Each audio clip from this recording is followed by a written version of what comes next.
the four that will advance through to the duels. And this is what happened to the British driver for Jaguar TCS Racing. Onto the brakes. Yeah, just straight up. But I wonder if that's because he was going so slowly, and obviously the back brakes of the car weren't the regen.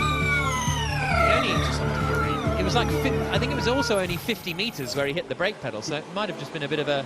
There was a kind of a vibration, you could hear the noise, like a high-pitched vibration, high frequency, so interesting. Could it have just been he thought he was going slowly, but he was actually just going a bit quicker than he thought he was going slowly? You see what I mean? Yeah, definitely a possibility. We see a lot more cars coming back into pit lane now. Yeah. 4 minutes to go. Buemi's on his way out then, so with 4 minutes to go, Buemi's on his way out of the pit lane. Mortara's on a lap then, so I don't think he's been through the pits, Eduardo Mortara, and he is 3/10 down after the middle sector as he comes into the chicane here. He's going to have to do better. Oof, right up to the wall on the exit. That was decent though through 12-13, again coming to 14. Corner you can carry a lot of speed through. Possibly a little touch of the wall, but if it was a brush. Bird has done a very quick first sector, almost a 10th up on Mitch Evans, his Jaguar teammate. So that is positive, but we see different tyre strategies here because these drivers have been out on these same tyres for quite a few laps now, and maybe, I would suggest with 3 minutes to go, they're going to stay on these one set of tyres for the whole session. Yeah, you would think so. Maybe it's going to be a cool-down lap. It's pretty cold out there today, isn't it? So that means the tyres aren't going to get too warm. You've got to get the tyre warm to work, but if you get it too warm, it gets outside its operating window, and you really don't want that. Sam Bird did a great first sector, but slowed down, and he's really slowed down now as he comes out of turn 11 and 12. So, yeah, the teams are all trying to get the tyre pressure and the tyre temperature and keep it in the operating window. If too low, it doesn't work. Too high, it doesn't work either. I think Bird made a mistake in sector 2, so that's what happened for Sam Bird. James Barkley heading into the... Just saw somebody pass him. Hopefully he didn't hold up the car behind the passenger. There's Oliver Askew, who's a little bit behind the curve because he had an accident in free practice 2, so lost a little bit of running. I believe Bird was blocked on his hot lap, the team is saying, but Birdie, he is staying out for the whole session. That is the Jaguar tactic, is that they will be staying out for the whole session. I think the same is true of Venturi because Mortara hasn't come into the pits, so interesting how different these drivers do it. Let's watch Sebastian Buemi, the Season 2 champion in the Nissan Edams, coming down the hill, and he is on a push lap, and we are with him in driver's eye. Exit through turn 3, crosses the start line. Fact, no, he's slowed down. No, he's pulled over, yeah. I was just wondering whether he was or wasn't. He was the first driver to go out with 4 minutes on the clock, but he's obviously not happy with the conditions the tyres are in, or doing a sort of double warm-up lap, let's say. And Mitch Evans, ahead of him in the Jaguar, he's got the problem now is all these drivers coming out of pits and getting in his way when he was trying to do a push lap. So he's backed off as well now. Pascal Wehrlein down in 8th place in the Porsche. He looked quick in free practice earlier on. This is going to change this in the next 1 minute and 15 seconds. Exactly. This is just going to change beyond all recognition, I would say. This is where it is all going to kick off in the next minute or so.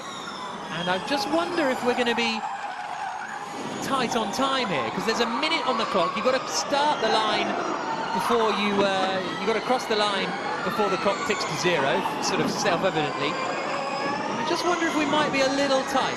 As usual, the drivers want to be the last one on the track because the conditions are at their best, and that could be the difference between a couple of hundredths of a second and make the difference between getting in the top 4 and progressing to the group stages and not.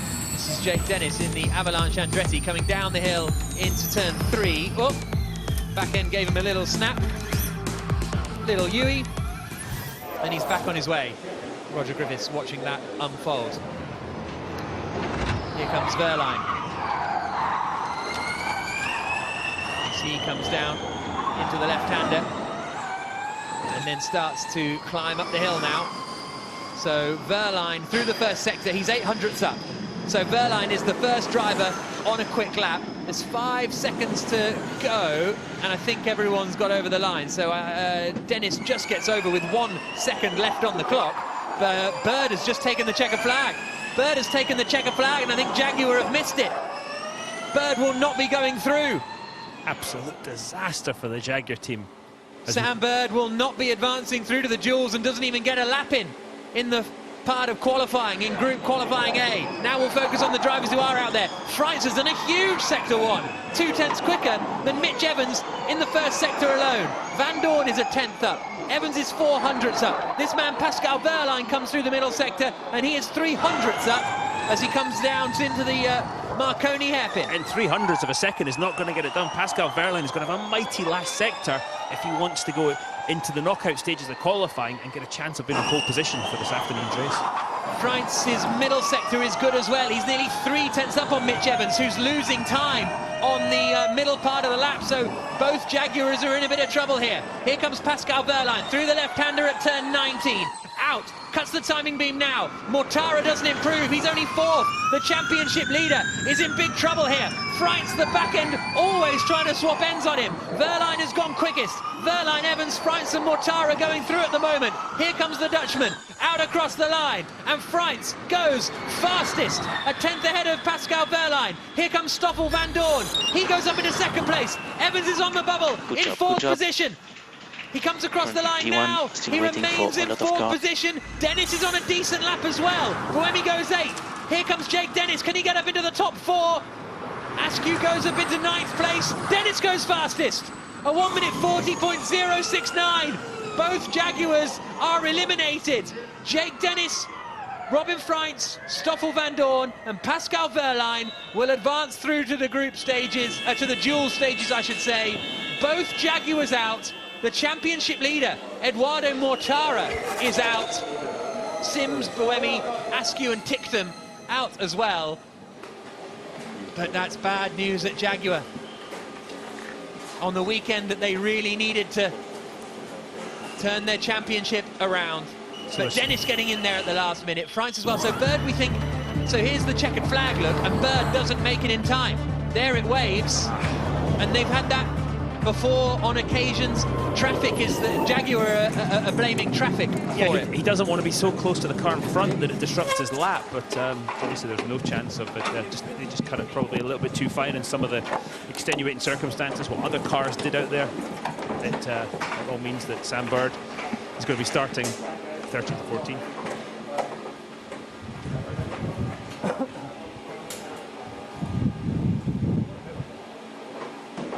Looking at the timing screen over on the wall. Climbs out of the car.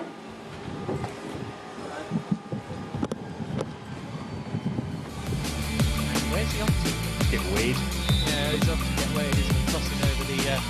Well, qualifying Group A. Dennis, Freitz, Van Dorn and Wehrlein all advance through.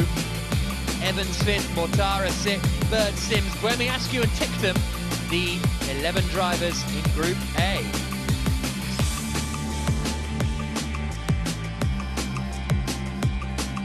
So, there is Bird on his way to be getting weighed.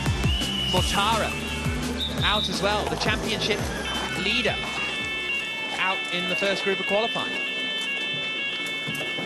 What are you taking from that, Dario? Taken as close as this field is, that could have major implications on this afternoon's result.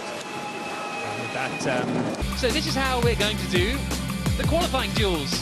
Nick de Vries against Jake Dennis will be the quarterfinal. Lotterer versus Freitz. Van Dorn versus Vern. Wehrlein versus Da Costa. The winners go through to the semis, the winners go through to the finals, the winner takes pole position. And what I love about these duels, I can't call any of them. They're all just, it would be a shock if any of those drivers are knocked out in the quarterfinals. You know what I mean? Like, it would just be like, oh, wow, that's tough. They're all there on merit. Yeah. It's too close to call. Yeah. Okay, but any of those drivers would take pole. Yeah. No trouble. I'm just looking through. Yeah, I unfortunately agree with you. Good effort from Da Costa right at the end there, wasn't it? Yeah, because Vern looked like he had the measure of everybody, but Da Costa kind of found a bit of speed right at the end. And did Da Costa get held up in that yellow or not? That's the question. I'm not sure if he got held up in the Oliver Rowland. Ahead of it. I think he was ahead of it. Yeah, mighty lap. The Estachita's ominously strong. Is the Coliseo Quadrato, built in the late 1930s for the 1942 World Fair.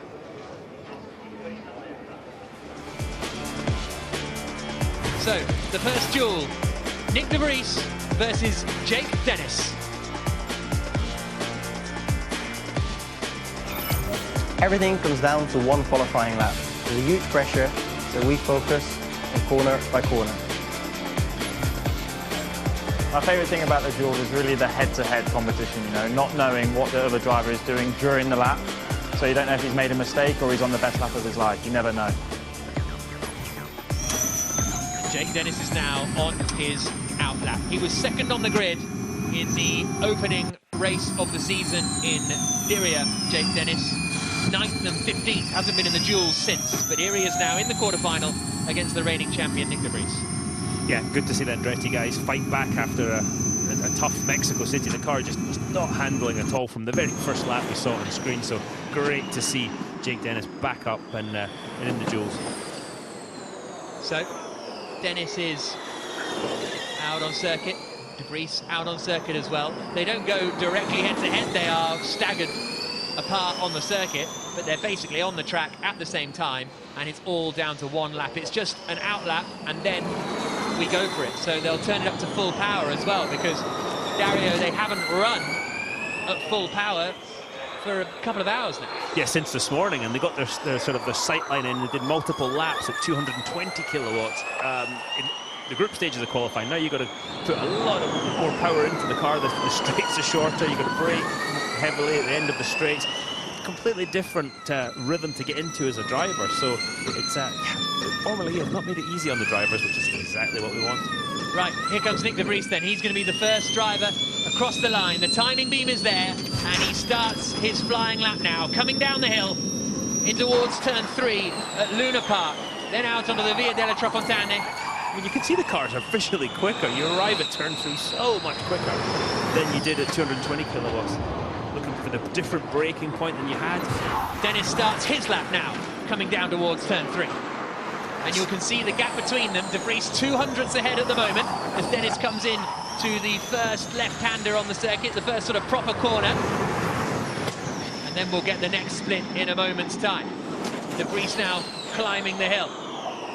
Oh, look at that. Dennis is ahead by 1,000th of a second at the moment.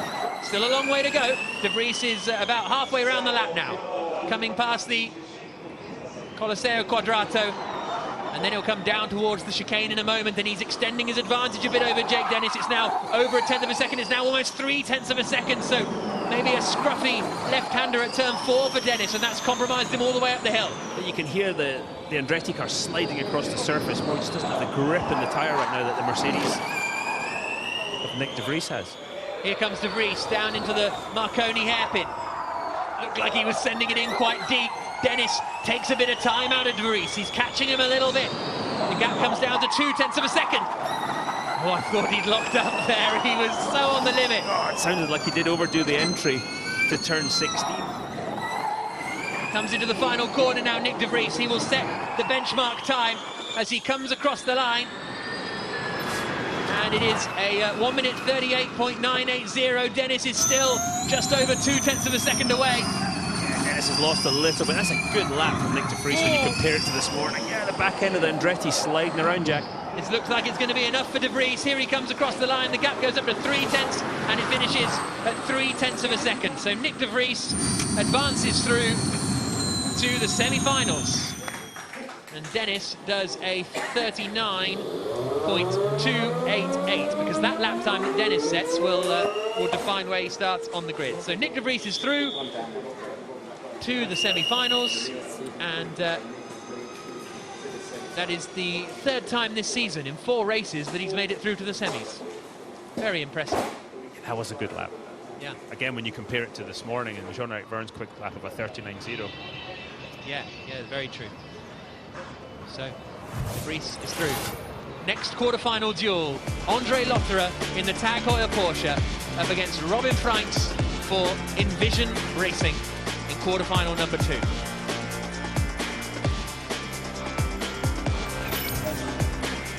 Florian Mödlinger there, the boss of the Porsche team, as Lotterer looks for another pole position. Hasn't started on the front row yet so far this season. He's been through the duels.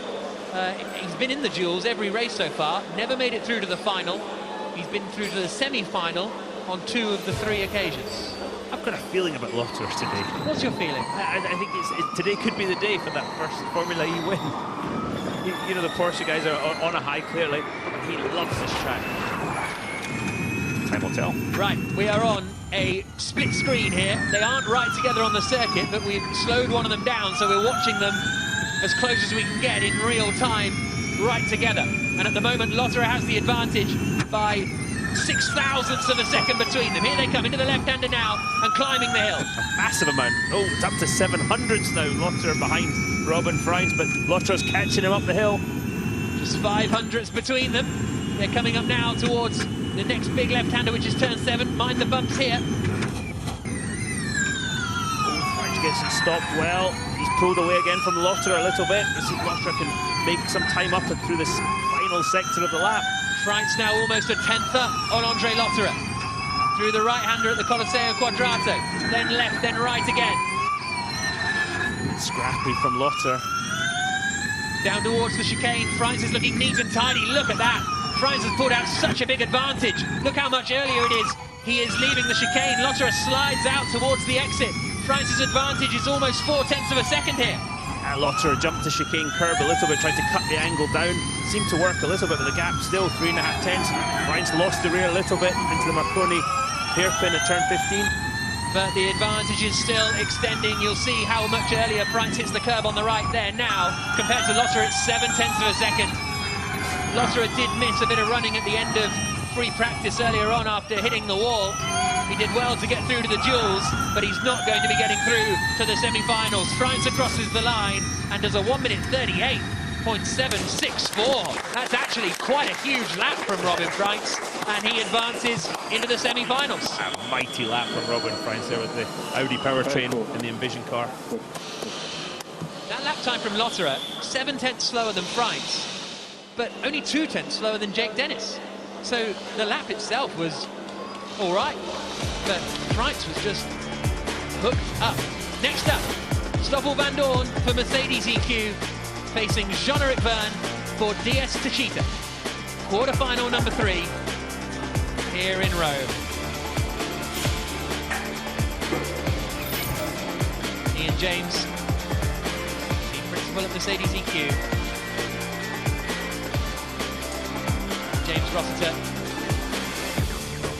advisor at DS Techeetah. Now, so far this season, Jean-Eric Vergne has made it through to the semi-finals last time out in Mexico, where he finished 4th. Stoffel Vandoorne was on pole position for the opening race of the season, but he hasn't made the semi-finals since then. So here comes Vergne, past the Palazzo dei Congressi, and up into the final corner at turn 19, and out over the line. So here they come, down the hill. And we're going split screen again, down to the bottom. The left-hander at turn 3, now towards turn 4. Vandoorne fractionally ahead after the first corner. Through the left-hander and climbing the hill. Vandoorne still fractionally ahead. There's nothing in this one at the moment. Vandoorne just pulling away just a fraction, got a better exit out of 4, and that's going to carry it all the way up the steep hill through turn 6. Now watch the braking zone in 7, even hear it. As it hits the ground. Both cars got it stopped well. 400ths between them now. It's barely moving, this gap. No, but Vergne missed the apex of turn 8. They just locked to front right at the last moment. Does Vandoorne take advantage? Still barely anything separating them. They're coming down towards the chicane now, and Vandoorne does take advantage. He's 2/10 of a second now ahead of Jean-Eric Vergne. Vergne was good through the chicane. Let's see if he can start clawing the gap back a little bit. The pace of the DS Techeetah has been fantastic this morning. They're still right together now as they come down towards the Marconi obelisk. The long left-hander. A quarter of a second between them at the last split. Now they head in towards the back streets again. The gap grows a little more. Same thing for Verne, just didn't rotate, just locked the wheels just as he wanted the car to turn right in the middle of the corner. Almost 0.3 of a second between them. Into the final corner at 19, and it is Stoffel Vandoorne who's going to be going through by almost half a second, by over half a second. Vandoorne is into the semi-final, and again, both Mercedes EQs are through to the semis. Verne is eliminated on again, a 39.1, so that's the best losing lap time that we've had so far. And it's going to be good enough for maybe 5th on the grid, but tough times for Verne after he looked so quick earlier on. The final quarter-final duel, Pascal Wehrlein in the Tag Heuer Porsche up against Antonio Felix da Costa in the DS Techeetah. Here is Wehrlein. We're going to be watching these two as they go around, not in split screen on this one. Wehrlein hasn't started his lap yet. He's just coming through turn 15, so 4 more corners to go, get the temperature in the tyres. He'll take a slightly different line into turn 19 so he can get to the throttle earlier and start his lap with a bit more speed across the start line. Da Costa has never made it through to the semi-finals. He's been in the quarter-finals both of the last 2 races, but yet to make it into the semis yet, whereas Wehrlein was on pole position for the last E-Prix in Mexico City. Here he comes then, down the hill towards turn 1. Pascal Wehrlein first on track. Good rear grip from the Porsche as he started to turn in, but then possibly understeer through the middle of the corner just a little bit. Couldn't get quite to the throttle as early as he would have liked. Da Costa has started his lap now. Nothing between them as they start the lap, as you would imagine, as Da Costa comes down to the bottom of the hill, the left-hander of turn 3. Then up towards Ninfeo Park and climbing up the hill once more. Just 1,000th between them in those early stages, but Da Costa has been quick through turn 3, and now he's almost over a 10th up on Wehrlein, but Wehrlein's bringing the gap back down a little bit.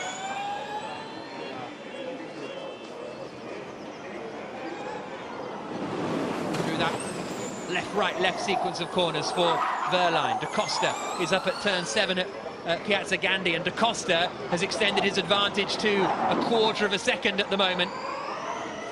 And obviously Wehrlein doesn't know this. Wehrlein's just pushing as hard as he possibly can, but just not able to extract the lap time. He heard the tyres screeching as he into turn 14, overdid it just a little bit. Wehrlein's catching, less than 0.2 of a second now. Da Costa bouncing over the curves. Did Da Costa overdo the entry into the chicane? The times will tell us in a second. There was barely anything between them in that middle sector. Wehrlein still catching, less than 0.2 away from Da Costa. He's coming up into the final corner now. Wehrlein out across the line. And he sets a 1:39.3, and I don't think that's going to be enough because the gap is extending to Da Costa. It's over a 1/4 of a second. Da Costa missed the apex, so turn 17. Final corner at turn 19. Da Costa to the line. Is he going to make it through to the semis? Yes, he is. Antonio Felix da Costa will face Stoffel Vandoorne in the semi-finals. A 39.363 for Wehrlein. Vandoorne was half a second quicker than Da Costa. So a bit of work to do. So that means that Jean-Eric Verne will be 5th on the grid for the race tomorrow. Jake Dennis will be 6th on the grid for the race tomorrow. Wehrlein will be 7th. Lotterer will be 8th. That's how it'll pan out. Florian Mödlinger. Neither Porsche then getting through into the semi-finals. Not an outright disaster. They're still up there in the mix, but when you come from a 1-2 in the last race, a little frustrating, a little disappointing. A little surprising, I would say. Yeah, absolutely. So quarterfinals completed. Nick de Vries, Robin Freitz, Stoffel Vandoorne and Antonio Felix da Costa are advancing through to the semi-finals. De Vries versus Freitz, the all-Dutch battle, and then da Costa versus Vandoorne. 2 of those will be through to the final and the battle for pole position.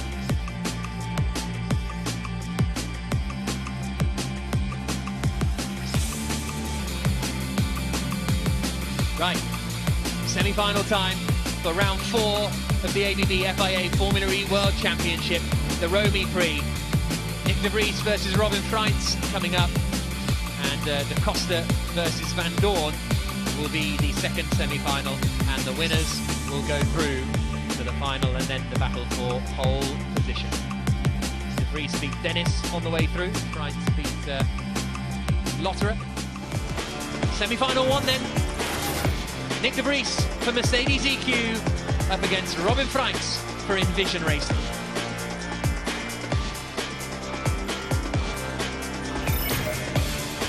I'd like to think I'm quite precise.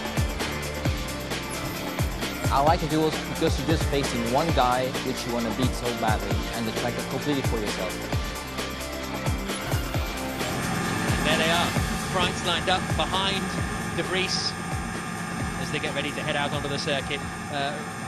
Qualifying wise so far this season, de Vries has 1 pole position. This is his 3rd semi-final appearance. Both of these have been in the duels in every session so far, and Robin Freins has a best result of 3rd, so he's never made it through to the final. Robin Freins, he will be hoping today will be the day, and quite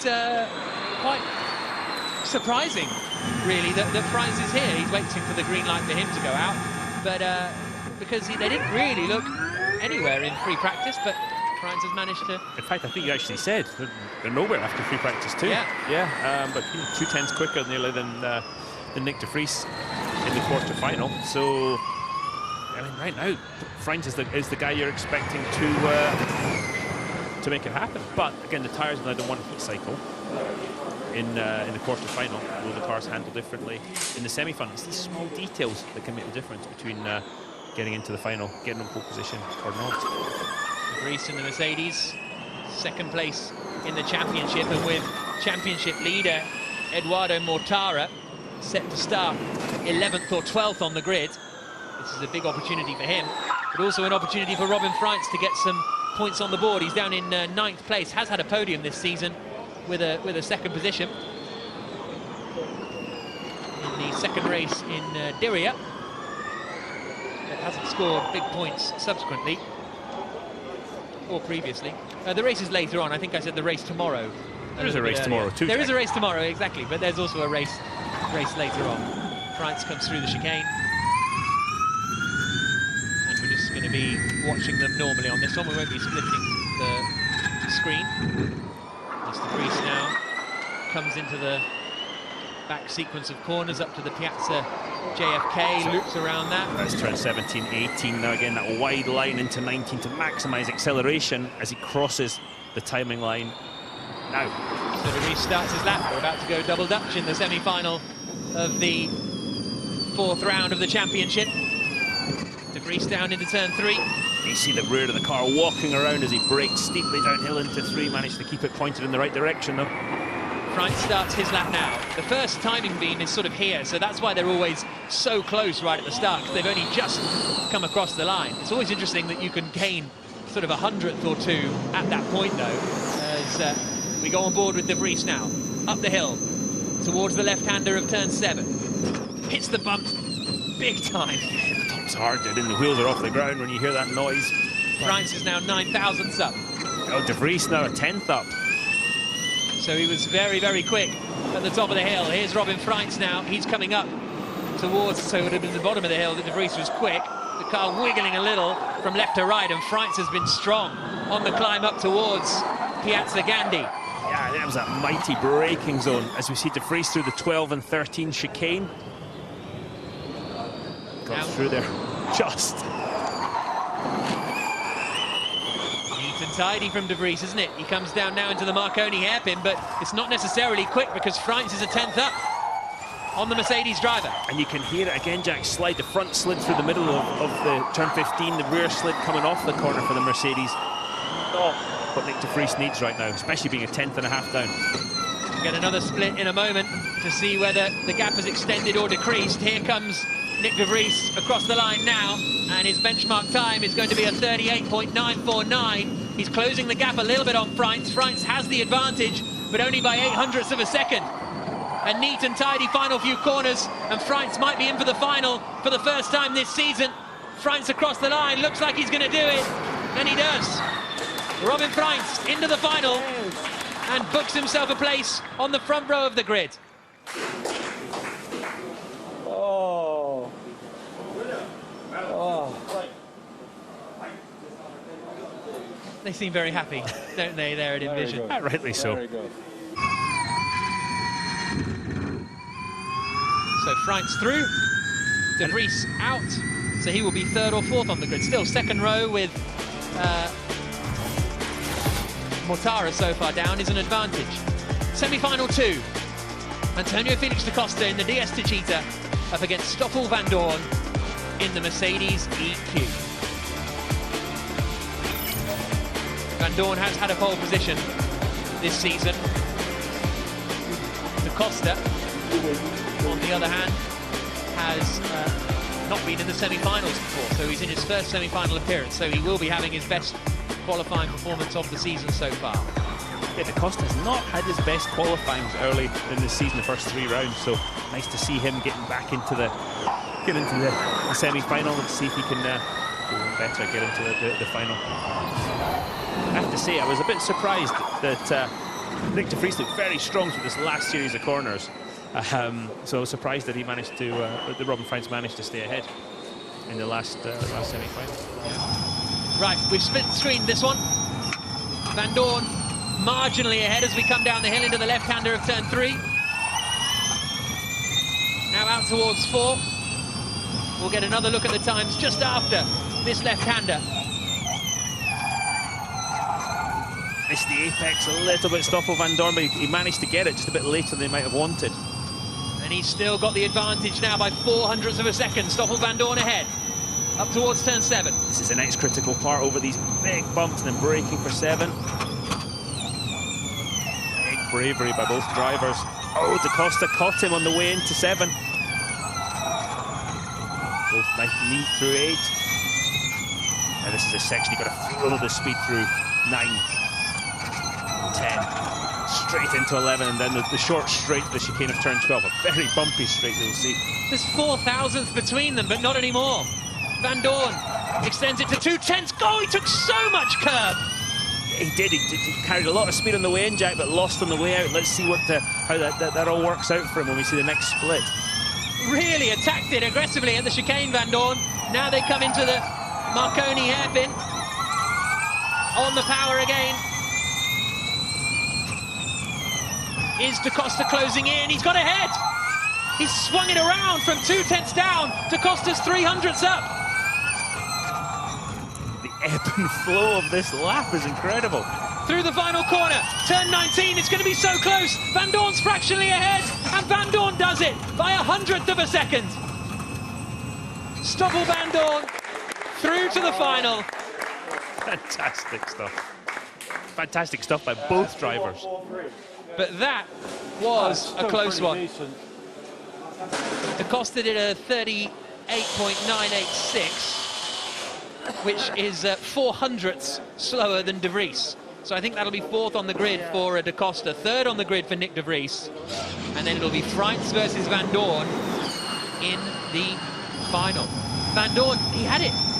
Not comfortably, but he had it under control, and then he just took so much curb at the chicane. Yeah, and you know, some cars work better at different parts of the track, and that's what we're seeing here with the DS Techeetah against the Mercedes. One particular corner, the cars will be set up, the driver's technique will work better, and we saw the result, 100th of a second difference. One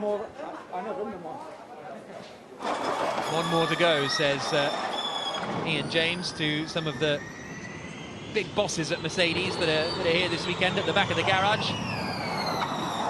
Not quite a Mercedes head-to-head in the final, but it's Freins for the Envision team up against Stoffel Vandoorne in the final. They've got to come back and they'll come into the pit, so we've got a few minutes to go before that final gets underway.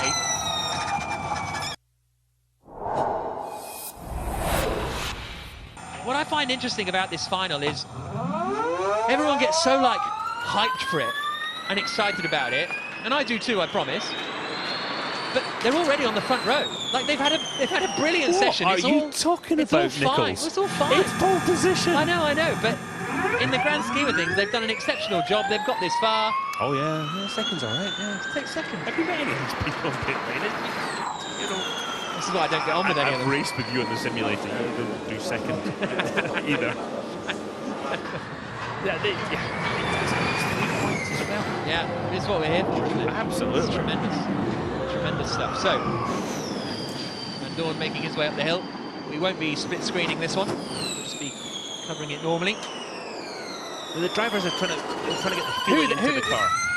And right now with the tyre temperatures, because again they've run multiple times on these tyres, and I'm trying to get, okay, what do I need? I've got this one lap to get the tyres in. I want them to run for the whole lap. I don't need them to be working perfectly in turn 15 on the warm-up lap. So the drivers have really got to work and use their experience to come up with the right warm-up technique for these tyres. Here comes Freins. Who are you going for then? I really have no idea on this one. You know, Nick De Vries I was expecting him to go through. He Stoffel Van Dorn qualifying machine, but Robin Freins seems that he's a bit inspired today. Yeah. Yeah. So that means basically, I don't know. So, here we go then. The final about to get underway. It'll be Van Dorn across the line first. And then it'll be Robin Freins coming through afterwards. Freins will be chasing Van Dorn. And here comes Stoffel, looking for his 7th Formula E pole position. Onto the brakes into turn 3. Maybe slightly later on the brakes than he was in the semi-final. See if it pays dividends for him. Freins starts his lap now. Van Dorn slightly quicker. Through the downhill, meanders 1 and 2, is Freins off? Oh! He collected it, but that might be it right there, that type of mistake. You saw the marks as he locked the rears up. How much time has disappeared there for Robin Freins? Only 0.08 of a second. He looked a bit wibbly-wobbly going into turn 4 as well, to be fair. Is that a technical term, Jeff? Certainly is. All the engineers use it in their debriefs. Freins is now over a 10th down on Stoffel Van Dorn. Yeah, you'd say the balance of the Envision car, the rear's just not underneath him, he's sliding all the time. Stoffel Van Dorn doing a fantastic job, and he's able to really flow the momentum through that section as he now comes up to turns 12 and 13. Doesn't overdo it like he did last time. Freins is closing though. Half a 10th away at the moment. Oh, but Freins is just sideways all the time. Maximum attacks, absolutely just pushing. And there we go. At some point it had to go, and now Van Dorn's advantage is almost 0.3 of a second. You've got to say Van Dorn's driving within the grip available, whereas Robin Freins is just sliding, as you said, everywhere, Jack. Is this going to be pole position number 7 of the season for Stoffel Van Dorn? Is it going to be pole position number 3 of the season in 4 races for Mercedes EQ? Freins is still catching. 1/4 of a second between them. Van Dorn has set his benchmark at 1:39.151. Another slide from Freins. Mighty last corner, Jack. Out across the line, and it's pole position for Stoffel Van Dorn and Mercedes EQ.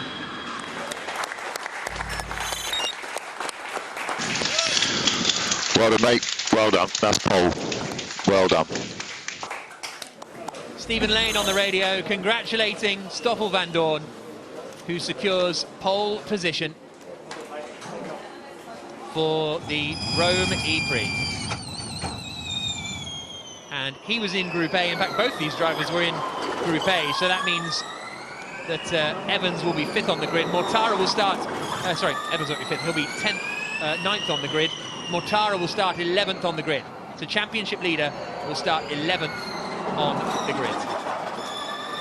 Van Dorn moves up to 3rd in the championship. Yes, very true. Very true indeed.